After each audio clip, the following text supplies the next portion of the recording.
Once a monk decided to meditate alone, away from his monastery. There was lake nearby. Monk decided to take a boat out there and meditate there alone. In morning, monk takes his boat out and rowed it to middle of lake. Then he closed his eyes and began his meditation. After a few hours of undisturbed silence, he suddenly felt bump of another boat colliding with his own. Monk kept his eyes closed, but thinking about another boat, his anger started to rise. Monk thought to himself that he came to lake so that no one would disturb him, and still here came another boat and bumps into his boat. This thought made him angry. Monk with his eyes closed, he sensed his anger rising, and by time he was about to open his eyes, he was ready to scream at the boatman who dared to disturb his meditation. But when he opened his eyes, he saw an empty boat that probably untethered and floated to the middle of lake.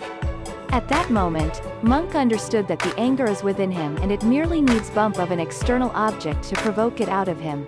From then on, whenever he came across someone who would irritated him or provoke him to anger, he would remind himself, "Other person is merely an empty boat, anger is within me."